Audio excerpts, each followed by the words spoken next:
இயற்கையை மருந்து சேனலுடைய மேலும் பல பதிவுகளை தெரிந்து கொள்ள இந்த சேனலை சப்ஸ்கிரைப் செய்யவும், பெல் பட்டனை அழுத்தவும். மேலும் மருத்துவரின் ஆலோசனை பெற இந்த வீடியோவில் உள்ள எண்ணிற்கு தொடர்பு கொள்ளவும். இயற்கை மருந்துகளுக்கு வணக்கம். நம்முடைய அருகில் பாரம்பரிய சித்த வைத்தியர் மதிப்புக்குரிய வெங்கடேஷ் ஐயா இருக்காரு. சோரியாசிஸ், தோல் நோய், எக்ஸிமா, படை, சொறி, சிறங்கு, ஐஜி அதிகமாகிடுச்சு, எதுவாக இருந்தாலும் சரிங்க, ஸ்கின் சம்மந்தமான ஸ்கின் டிசீஸ்க்கு ஒரு அற்புதமான மருந்து கண்டுபிடிச்சிருக்காரு. இதுக்கு முன்னாடி நிறைய வீடியோக்கள் பதிவேற்றமும் செஞ்சுருக்காரு. இந்த வீடியோ சோரியாசிஸ் உள்ளவங்களுக்கு, ஸ்கின் சம்மந்தமான பிரச்சனை உள்ளவங்களுக்கும் ஒரு வரப்பிரசாதம்னு சொல்லலாம். ஸ்கிப் பண்ண பாருங்கள், நிறைய தகவல் நம்ம உள்ளே போய் பார்க்கலாம். ஐயா வணக்கம் ஐயா. வணக்கம் ஐயா. ஐயா, இன்றைக்கி நிறைய பேருக்கு சோரியாசிஸ் சம்மந்தமான பிரச்சனைகள் வந்துடுது ஐயா.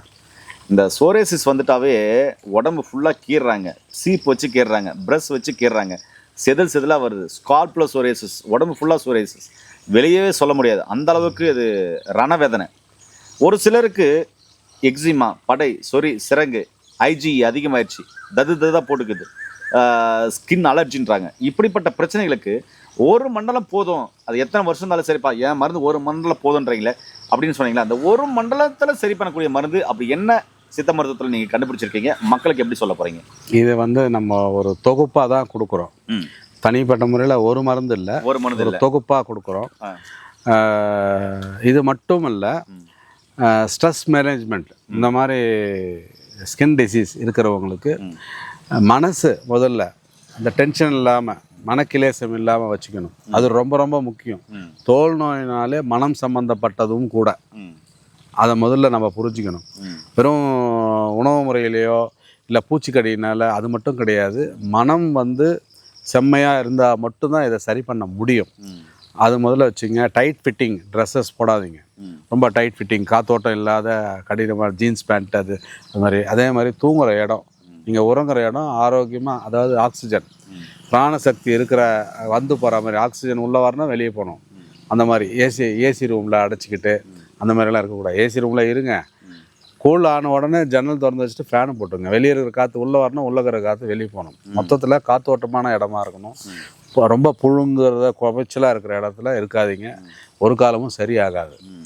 அதோடு சேர்த்துக்கிட்டு நம்ம உணவு முறை கட்டுப்பாடு, ரொம்ப வறுத்தது, பொரிச்சது, காரமான அமிலத்தன்மை உள்ளது, கார உணவுகள் இதெல்லாம் அவாய்ட் பண்ணுங்கள்.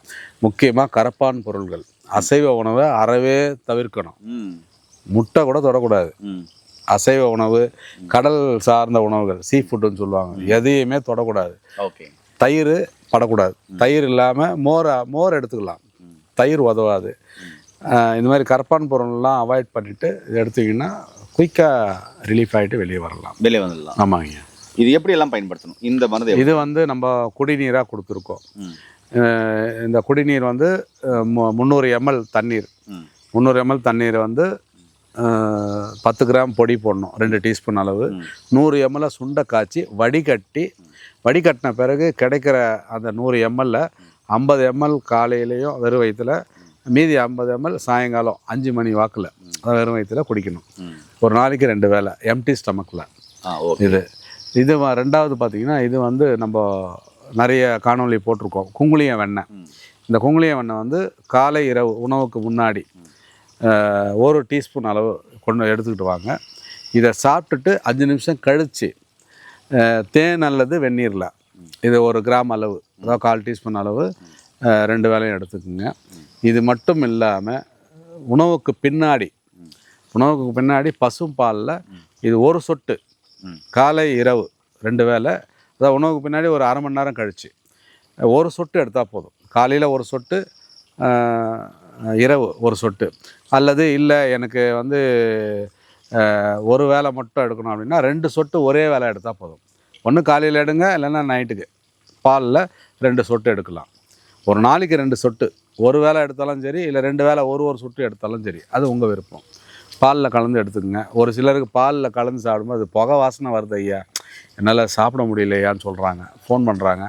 அவங்களுக்கு என்ன சொல்கிறேன்னா, பாலில் விட்டுருங்க, பால் வேண்டாம், நாட்டு சர்க்கரையில் 1 சொட்டு விட்டு உள்ளுக்கு சாப்பிட்ருங்க.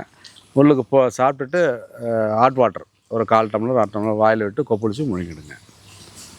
நண்பர்களே, இதோடு சேர்த்து ஸ்கின்னுக்கான ஆயில், ஐயாவுடைய ஸ்பெஷல் ஆயில் காரசேல் ஆயில் இன்னும் ரெடி ஆகிட்டு இருக்குது. சூரிய படம் போட்டிருக்காரு அப்படின்றதுனால அது எட்டு வர முடியல. காரசேல் பிளாக் கலரில் இருக்கும், அந்த ஆயிலும் கொடுப்பாரு. அது ஸ்கின்னு மேலே பூசுறதுக்கு. நார்மல் ஸ்கின் ஆகிடும், அந்த வடுவே தெரியாது மாறுற அளவுக்கு அது மிக அற்புதமாக வேலை செய்யும். அந்த மருந்து இருக்குது, அதையும் சேர்த்து இதில் கொடுப்பாரு, கண்டிப்பாக வாங்கிக்கோங்க. சோரேசிஸ் உள்ளவங்களுக்கெல்லாம், ஸ்கின் பிரச்சனை உள்ளவங்களுக்கெல்லாம் இந்த வீடியோவை தயவு செஞ்சு எல்லாருக்குமே ஷேர் பண்ணுங்கள். ஏன்னா நிறைய வீடியோக்கள் போட்டிருந்தாலும் இந்த மருந்து எக்ஸலண்ட்டாக ஸ்கின் சம்மந்தமான பிரச்சனைகளை சரி பண்ணுது. நிறைய பேர் கொடுத்துருக்கோம், நிறைய பேர் குணமாயிருக்காங்க, நிறைய வீடியோக்கள் போட்டிருக்கோம், நீங்கள் பார்த்துருப்பீங்க. அதனால் ஸ்கின் பிரச்சனை உள்ளவங்களுக்கு எல்லாருக்குமே இந்த வீடியோவை தயவு செஞ்சு ஷேர் பண்ணுங்கள். இந்த வீடியோவை சேவ் பண்ணி வச்சுக்கோங்க. மீண்டும் இன்னொரு அருமையான பதிவு சந்திக்கலாம். நன்றி, வணக்கம். வணக்கம் ஐயா.